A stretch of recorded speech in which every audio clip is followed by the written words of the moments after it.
How's it going, everybody? Today I'm going to tell you about the 5 things you need to do before you ever ride your Sur Ron for the first time. Now, you can totally ride your Sur Ron without doing these 5 things, but your enjoyment and your experience is going to be drastically reduced. So if you actually do these things first before you ever even step foot on the bike, you're going to be a lot happier. All right, the first thing you need to do is clip the little green wire. You're going to take the key, stick it in right here where the battery is, pop the battery cover off, and then the green wire is going to be right inside of this thing.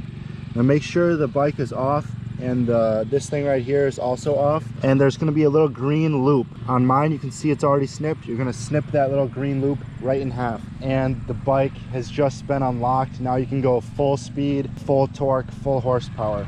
Without doing that, the bike's going to be reduced to about 30 miles an hour, and it's not going to accelerate as fast. And I do have a separate video completely explaining that exact process. I'll put it down in the description below if you want to check it out. Now, the second thing that you're going to want to do is very important. At least in my opinion, it's extremely important, and that is to turn the engine regen completely off. Stock, the bike comes in a position where when you're coasting, the engine is also on, I think with the chain involved, and it's going to spin every time you let go of the throttle. It's going to spin and slow you down. Now, if you're like me and you come from a mountain biking background, you'd rather have just completely free spinning wheels, and to do that you're going to need to turn the regen completely off. To do that, you're going to need this package that comes along with the bike. You connect this thing to like the battery in the power terminal, and there's a series of steps that you need to do, like pressing the brakes or something to turn that regen completely off. There's other videos about that, so I'm not going to go too in depth with it, but just make sure you figure that out and you turn the regen off before you even ride it. Third thing I recommend before you ever ride the bike is to have new foot pegs installed. Now, these are the old ones. There's really nothing wrong with them per se, except that they have no bite at all, so that if your feet are to get wet, they can easily slip off of these things, which could present some dangers.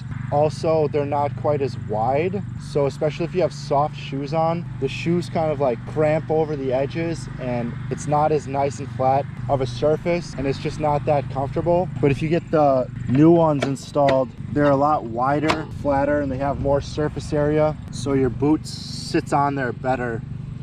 And overall, I just like it way more than the stock ones. So you should order those before your bike even arrives, so you can just install them right away. They're so nice, you may as well. All right, the next thing, the fourth thing you're going to want to do is to switch your gauge from kilometers to miles. It's pretty simple. It's something to do with just turning the key while you're holding this red button, and it'll switch to MPH instead of KPH. There's another video on YouTube how to do that. It's not a big deal, but if you're in America, you're going to want to know exactly how fast you're going without doing kilometer conversions in your head. The fifth thing you're going to want to do to your bike before you even ride it is to align the handlebars and the brakes in the correct way, because when you get the bike, I'm pretty sure they're not installed at all. And if you're going to install new grip like the ones that I did, which are amazing by the way, you're going to have to take everything completely off anyway. So what you're going to want to do is to make sure that the brakes are aligned the correct way, like how they would be on a mountain bike. I see all sorts of people with these things facing completely up like this and way up here like this,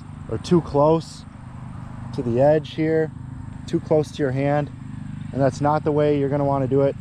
The way that pro mountain bikers do this is they have the brake far enough away from your hand so that you can only put 1 or 2 fingers on this thing. That's all you really need. And you want 3 fingers on the grip to grip your body to the actual bike, and then just 1 finger on the brake at all times when you think you might need it, and maybe 2 if you really do need it hard. So to do that, you're gonna space the brake about 1 inch. I have mine a little less than 1 inch away from the edge of this throttle thing, and same with this side, about 1 inch away from the edge of this plastic thing. So altogether, from your grip, it's going to be about 2 inches away from here to here, and then the angle of the actual brake itself is going to want to be angled down, so that when you're standing up on the bike, you can still get a great grip on that thing, and it's in the right direction of your arms and your body, all going down like that. If they're way up here, then that kind of forces you to sit back and then reach really high with your fingers. You don't want to do that. You want to angle down so that when you're going downhill or off a jump or standing up, the brakes are in the right place where they need to be. Now right here, I'm gonna give you a 6th bonus piece of advice. Before you ever ride your Surron, cut off a piece of like a little towel or some kind of fabric and stick that underneath your battery. You're gonna pull the battery out, tape it to the bottom of the battery or tape it to the bottom of the battery housing thing and put that soft piece of fabric in there underneath the battery. And what that is gonna do is it's gonna help your battery get a nice, secure, snug fit in the bike so it's not rattling around or moving around at all. I waited a while before I figured that out, and the battery sometimes kind of rubbed against the edge and like rattled around a tiny bit. So if you do that from the beginning, you're going to be better off. And I will see you guys in the next video.